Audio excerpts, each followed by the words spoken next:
I met this man right around the time he became the 7th overall pick of the 2010 draft by the Cleveland Browns, a unanimous All-American out of Florida, the Gator championship Gator team. We have a BCS champion in the house right now. Nice. And now recently retired after many, many moons in the National Football League. Put your hands together for Joe Haden, everybody. A round of applause. Thank Good to see you, you. Joe Haden. Good to see you. I think we meet on like the NFL Total Access set? Yes. Right. Were you drafted yet, or you were coming in prior to the draft? I was coming in prior to the draft. You were like just a fresh-faced, soon-to-be rookie out of Florida. I was 20 years old when we met. Now you're a grown-ass man. Grown-ass man, 2 kids. 2 kids. Married for 9 years. Married for 9 years. Yes. Look at you. An impeccable watch game. Oh, it's not a watch, Rich. That's a timepiece. Yeah, He's it's got on. timepiece. Timepiece. Yeah, we wear watches. Yeah, I have a watch. Yeah, we got Apple Watch. Playing Richard Millie, who are you chatting with back in the day? Did the Browns come after you from the get-go? What was that about back in the day when you were getting drafted? It was process, Joe. The Browns were very interested. I really thought it was going to be the Browns or the Jets. Oh, don't even get me Literally, started. it was gonna be the no, Browns Joe. What or did the you just Jets do? was going to pick me. So ended up working out. I knew Eric Berry was going to go first, DB, taken off the board. So he went 5th. Yep. And then the Browns were up next. So I ended up going 7th. And they snagged you. Snagged me. So who did the Jets take instead? Do we know? Do we remember? Just look it up, just so I can cut deep. I don't remember. Just cut me deep. Cut me deep. So what do we got? 2010 draft. draft. 2010 draft. Let's see what it goes.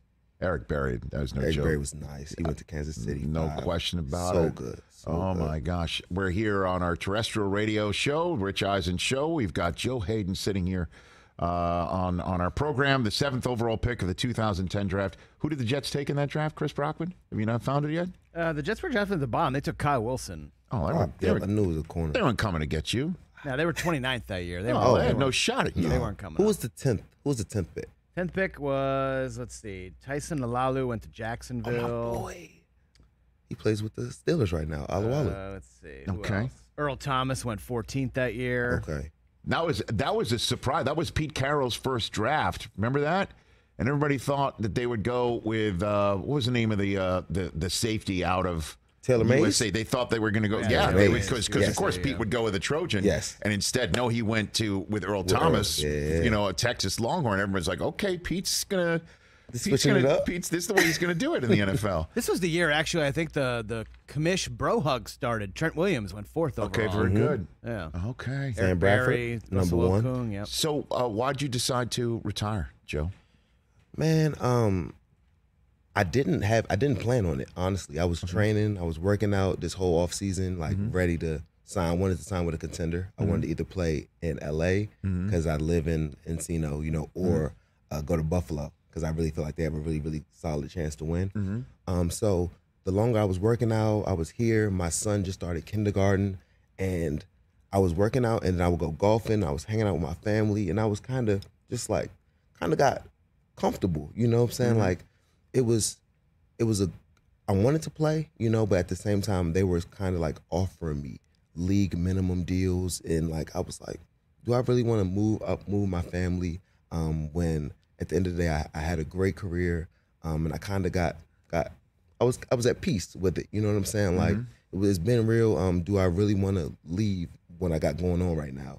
And the more and more I thought about it, the more and more I was like, it's been a great run. You know what I'm saying? Yeah. And just happy being home. Like just love being a dad, spending time with my kids that I wasn't able to like really do. Taking them to school every day, like it was just it was kind of just like, what am I really doing it for? You know what I'm saying? And of course. So you're trading in the huddle for circle time? Is that what you're doing Huddle right for now? huddle for Is that what circle you're time, doing? man. I'm full blown. I saw that best dad ever. You I can't need come for that. this yet, I Joe. need that. I need come for this. that. No. I need that. You best not miss, is all I'm saying. If you're coming at this. It's $5 at Home Goods, Joe. You can get one. I'll get one. Joe Haden circle time. I love Yes. it. Okay. Yes, Because yes. again, it's just I think folks don't understand what it takes to get ready, and then once you make a mental choice to say that's it, how difficult it is to just ramp it back up, right? It's a full blown like I've been doing this. I played in the league for 12 years. Did my college thing for 3. Right. And having that schedule of being like, look, every day, like in the back of my mind, I'm thinking about football. I'm worried about like training. I'm thinking about what I'm eating. You know what I'm saying? Like it's a grind. It's a real grind to be a professional and be at the top of your game at all times. So when I was like, finally, I was relaxing and I was with my wife and I would just wake up and we'd be like, yo, what are you about to do? Like we'd go get lunch, go get brunch, just go hang out. And it was like, man, like this is kind of smooth. I have 24 hours. I can do kind of what I want to do, and I've never really felt that freedom. You have off season, but at the same time, I'm training like every day, still working out, making sure, you know what I'm saying, things are getting done to be at the highest level. But it feels kind of good to be able to kind of like, you know what I'm saying, like chill. Like, what did I really work this hard for? You know what I'm saying? Of course. No, I totally understand that. And then, so, I mean, I guess not to just keep pushing, but I'll ask, you know, Eric Weddle was just sitting around. Yeah. And the Rams called him up, and he knew the system, and they're like, you know, you got 4 to 6 in it. Yeah. I mean, would you be up for something like that? I mean, I think I'll be kind of cheating the game a little bit now for me. The way I work every day, just focused and dialed in. I think it's more of a, like, I don't want to put out I don't want to go out there and not be Joe Haden. You know what I'm saying? I want to put my best foot forward every time that I play because I don't want to cheat the game. I feel like now I'm kind of more in a zen. Like I watch the games, like I watched the game yesterday, and I was like this. I don't think I want to be out there. So you watched the Thursday night game between 2 teams that you played for. Yes. A rivalry that you know from both both ends sides of the equation. Yes. And you were watching it last night, and you're like, where were you watching it? I was at Davenport's in Encino at a little steakhouse. That's a nice spot. Nice spot. A little date night, watching the game. Date night watching the game. Literally, couple cocktails. It was crazy. I was like, dude. So, I think Joe and I just became best friends. I know. Yeah, a couple cocktails. After a couple of them, you're like, you know what? That elf's not too bad. Looks nice on the 50. It doesn't look too big. But, so, and you weren't missing it? You didn't have like, man, I would say week 1, the first week, I kind of was like, I was in a weird place when I was watching the Steelers play the Bengals. And then after that, I think that one was kind of like the first one really hit me like, dang, you're really a fan watching the games. But yesterday I was all in. I was good to go. You know, like when I say I'm at peace, like I really feel good. You know what I'm saying? Like, what's next? So what is next? What is next? I'm trying to do a little commentating. Oh, you know, paparazzi? Little paparazzi, little hanging out with you. Okay. Trying to figure it out. You know, I think I'll watch you just show me the ropes. Okay. You know, I think you've got the chops for it, Joe. Thank you. Big time. Thank you. Okay. So we could talk a little bit about that. A little bit of that. We could offline that if you'd yes, like. Please. I would love to. And so also, you know, you have a 1-day contract in your back pocket? 1-day contract in my back pocket. What's that? What going to be out in Cleveland, hopefully around like they play Monday night, the Halloween game. So I should be signing with the Browns for a day, retiring the Brown coming up at the end of October. All right, so the Halloween game, let me get this right here. Yes, please pull up. So I got the Cleveland Browns. You want to pop the schedule up there, Mr. Hoskins? So there it is. Bengals. Oh, Bengals. Woo. Okay. Okay. Yep. A little Monday nighter against the Bengals. Monday night action. Yeah, it should be sweet. Okay, on top of the elf and everything right there against the Bengals. That'll be a big one. Okay. Oh, so you're going to go for Halloween. You're going to go as a civilian. I'm going to. That's what you're going to go. You're going to go as Joe Haden in civilian clothes. That's going to be okay. Fantastic. It'll be a good weekend out in Cleveland. And then before that, though, you're going back to Gainesville. Back to Gainesville. Getting to the Gator Hall of Fame October 8th. October 8th. I think it's their homecoming game against Missouri. Okay, little homecoming. You're not going there to get beat. No, we're going there to whoop some tail. Who was on your team on that BCS national championship team? It was Tim Tebow. It was Percy Harvin. It was Cam Newton. It was both the Pouncey twins, Brandon Spikes, Janoris Jenkins, Riley Cooper, Lewis Murphy. When's the Major 30 for Wright. 30 on that team coming? Oh, it's coming out. Is it it's really? coming out. Yeah. They're doing it. They've been God. working on it all this summer. So I think because it's Urban's the coach. Urban Meyer, yeah. And we had Coach Mullen was our offensive coordinator, and Coach Charlie Strong was our defense coordinator. And Aaron Hernandez was on the team. Hernandez was on the team. Oh yes. my goodness! We had a gracious. squad. You did. We had a wild team. What was it like being around Tebow Time? What was that like? Tim Tebow, Joe. he literally he would have people cry when they would see him on campus. It was something that Come on. I promise you, I would not make it up if it didn't happen. Like, I saw it with my own eyes. I'm like, oh, this is crazy, And like, the thing about Tebow was he did not drink, he did not smoke, he did not curse. Everything that he practiced what he preached. Mm-hmm. So I always been a big Tim Tebow fan, because I'm like, I would have lost my mind in Florida having like the way people would come up and just cry. I'm like, bro, what is going on here, Tebow? And me and Cooper was his roommate, and I would hang out with Riley all the time. So we'll go over there, hang out, and like Tebow was just unbelievable. The way he had so much. So you're walking on campus in Gainesville, and Tim Tebow's there, you're there, and somebody sees him and starts crying.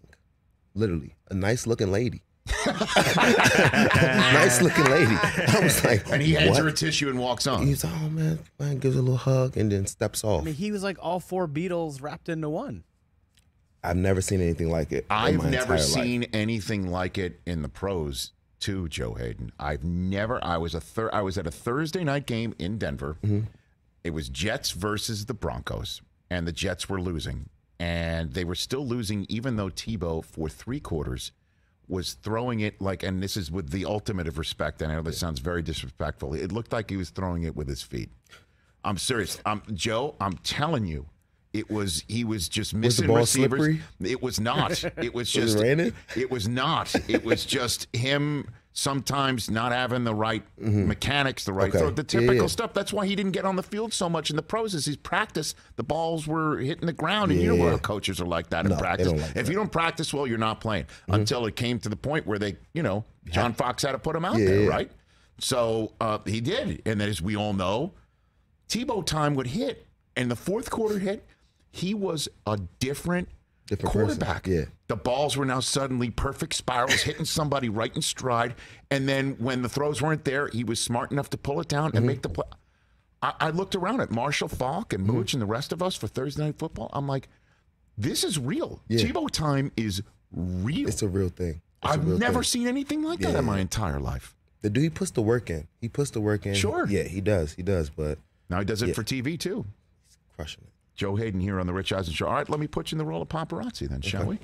Mike Tomlin he says, did you hear his soundbite where he said yes, I did. He has emphatically not going to think about switching quarterbacks. What did you see when you were, on your date night watching TV last night? First half, he looked really good. I mean, he looked nice. I would say like the same thing with Coach T. We just need to convert on more of those third downs. Like going 1 for 9 you're not going to win football games doing that. So I think at the end of the day, just more shorter third downs, completing those, and just being able to make drives last a little longer. We can't keep going 3 and out, win on first down. I don't think that he was doing too bad. I think Coach T is going to do a great job of studying the tape, showing that it's a couple little things, you know what I'm saying, that would make that the Steelers could have easily won that game yesterday. But I think that just like you said, he's not a quick reactor. He's going to go watch the tape, go figure out what's going on. He's going to coach some dudes up crazy. So I believe in Coach T. I think that he's got a process, and I think that, like I said, if they just win third down a little bit more and stop Nick Chubb from running the ball crazy like that, I think it'll be a different game. Okay, I mean, and I just don't know how Pickett doesn't wind up in there at some point in time. That's just the way the NFL works. But he's just a different. Tomlins just runs a different shop. Yeah. The Steelers organization is a different organization where they don't. The pressures from outside, put a kid in there, they don't feel that. What's he like with the outside pressures and keeping them out? Joe Haden. Coach Tomlin is very self-aware, and I think he knows the heartbeat of the team. He's able to talk to us and very transparent of like when you didn't perform. So he'll go in there and he'll be on Trubisky, he'll be on the line, he'll be on everybody. So you know where you stand, and you know that you need to get your stuff going. So I think that Coach T is able to just really communicate to all of the players in a way that you hear exactly what he's saying, and you know if you're not performing, he's going to be able to switch it up. Do you have a safe for work version of a story where he did that to you? Joe, did he ever call you out? Or? Oh, man, he called me out a couple of times. I think just when with us, it's little people hitting. If you're a cornerback and you're not filling up the gaps, crack replacing, so I think a couple times I might have missed a tackle when it was on me. It's like, Joe, like this is, he literally just put it on the screen. And the thing is about Coach T, the honest guy don't lie. So I know when I messed up. He knows when I messed up. So he'll be able to tell you in front of your peers. So he's not calling you out, but he's kind of like showing you where, like, this is where you need to be. So you, Joe Haden, you're in like probably what, like year 9, year 10? Oh, I was year 10. Okay, you're year 10. Yeah. You're got Pro Bowls in on your resume, and he's showing your tape of you missing a tackle in front of the whole team. Yes. And I'm taking it just because, like, you have to. You know, like, he's not, I didn't make the tackle. I missed it. So you got to be able to literally, you sit there and like, just, all right, no, bet for sure. That's on me. You got to take it on the chest and make sure, you know, Coach T's watching. So do your job, and then you'll be fine. If you don't, he'll call you out. So that's the accountability that you hear. Yes. So that's why when he says things like that, he's going to go in there and you're going to have meetings. He's going to talk to Trubisky, like literally in front of the entire team. He's going to talk to any offensive lineman, any defensive lineman that's not in their gap. So it's like each person, he's going to be able to like talk to you as a man because he's not lying to you. He's telling you what he wants and what needs to be done, and you know what you need to do. And what happens if a player doesn't particularly take that coaching very well, Joe? Coach T doesn't make threats. He just makes moves. You might not be on the team. Like, seriously. He gets it done, but that's the trick. That's what you want. That's when he says that we like volunteers, not hostages. Yes. That's what he means. And Remember he said that. He said that about Melvin Ingram. Yeah. Is it who it Oh is? yeah. And then Coach T will tell you too, if you mess up too many times, he'll be like this. If you don't fix that, we going shopping. That's what he'll say. Did he say? We're going shopping. That means That's what he says. Yes, we're going shopping. I'm like, okay. That means you're not going to be here. Your seat will be replaced by someone else. Going shopping. Yes. And Nick Chubb is no joke. That's it, right? I mean, he's a man. He's a man. Okay. What do you see when you look at the Browns right now? When you watch the way that they've played, Joe? Because they had a team only meeting on defense earlier this week after what the Jets did to them at the end of the game just 4 or 5 days ago. And it looked like there was a challenge that was thrown down that they kind of met. I think last night. Sure. Wouldn't you think? I think they have a very, very solid team all around, and the offensive line is amazing. The defensive line is amazing, and I think in the league, if you have pass rush and you can control the ball, running the ball, like that's more than half the battle. So I think the Browns are really good from offensive line perspective, defensive line perspective, and then they have a great running back. So you can control the clock. You can control most of the game. Joe Haden here on the Rich Eisen Show. And you're a smart man, sir. So when you said earlier that there were only a handful of teams that you were considering to try and maybe give it one more shot for you, you mentioned the 2 LA teams, and obviously that's geographically sound for you and your family. But a highly geographically unsound spot from Los Angeles would be Western New York, and you're like you were going to consider the Bills. Yeah. I mean, it's they passed the eye test, to say the least. Why? I will just give you the floor on why you would have thought, okay, the Bills, I want to be part of that. I want to be part of that whole thing. I think because mainly last year, I think they could have beat Kansas City. I thought they were going to win the Super Bowl last season, and then just with the chip on their shoulder, Josh Allen is a man. Stephon Diggs, he's from Maryland. He's one of my really good friends. I was hanging out with Vaughn the whole offseason, and he was recruiting me to Buffalo big time. He was? Oh, yeah. He was literally, I think he might have gave me a couple dollars from his contract. but Vaughn, he's like literally one of my best friends. We golfed all the time. So, like, just that part, and then just Tre'Davious White. There's so much talent. I played with Poyer. Micah Hyde is one of my really, really good friends. It was just great team. And I just really think that they have a really good shot at winning the Super Bowl. You take a look at them and what they're doing, as I was saying earlier this week, and I know I'm going to be a broken record until they don't do it. They're soul snatchers. They're not just coming to beat you, and now twice they've left their opponents wondering what's up, what happened, and can we match that if we have to play them again? Yeah, no, for sure. You know, I think they have so much firepower, and I think them losing last year makes them even more hungry. What do you think of the Dolphins before I let you go, and that offense and what we saw and what we're seeing? What do you think of that, Joe? Explosive. There's so much speed over there, and you can't teach speed. So that's going to be tough for tough for any defense. What defense do you think out there could be? I mean, Buffalo. Buffalo. But I think Buffalo's going in a little banged up as well. Yeah. I believe as we're currently talking, Hyde has been ruled out of that game for Sunday. What do you think? I mean, I think who can? It's going to be. I think they're going to score some points for sure. I think, and now with Tre'Davious White, he's still not out there. You're right. And that dude's a baller. So I think when the Bills get all the way healthy, their defense is going to be crazier. But I think right now, they got to stand up somehow. Okay, so keep them in front of two high safeties. All right, two last ones for you here. The receiver that gave you the most sleepless nights, if you will, Antonio Brown. You didn't stutter. Antonio Brown. It was because I played him and A.J. Green back when I first got to Cleveland, because I was following the best receiver, and we played him twice a year, every year, and Big Ben was diming it, and it was just, I was worried about Ben and AB, so it was kind of like a two-headed monster. Yeah, you didn't stutter. You just said it right out. Oh, yeah, because it's honest. It's honest. Right, and then the quarterback, who was the one that you knew you needed to get your rest for? I know you just mentioned dimes by Ben. It was Aaron Rodgers and Tom Brady. You got any good going against Brady stories? Oh, I got a great pick against Brady. Oh. I think it was like 3 years ago when the Steelers, they came to Pittsburgh. We won the game. I think that might be one of my favorite picks of my career. Yes. Closed it out. The Patriots were beating the Steelers all the time, and I shut that down. You didn't go full Lattimore on him, did you? No, right up to his face? no. Respectfully picked him. Respectfully picked him. He respectfully picked Do you, him. after the game, do you ask Tom to sign the ball? Is that something? That's so much disrespect. No, never. It's Joe Haden, man. Come on, man. I'm I didn't know if classy. that was a Come on, thing it's that Joe people Haden. do. I don't know. It's Joe Haden. Joe, anytime you want to get, paparazzi time, reps, Paparazzi right here. time. We're golfing. We're going to golf. Oh, by the way. Oh yeah, this is fun. It's fun golfing with you. Well, Great time. Don't lose my number. I'm not gonna lie. The one time that I golfed with Joe, hole 10 was a little bit fuzzy after the front 9. Yeah, we're throwing it back a little bit. Oh, while we we're, indulged. on the front. It was a day. indulged. It was a day. It was a Saturday. Kids, both our kids Oh, were yeah. handled. We were good. Please invite me next We were time. good. Oh yeah, 1,000%. absolutely. Joe Haden, you're the best. Congratulations. Let's stay in touch. Anytime you want to come here, this floor is yours. I appreciate Thanks for you, the time. boss. Joe Haden, right here on the Rich Eisen Show.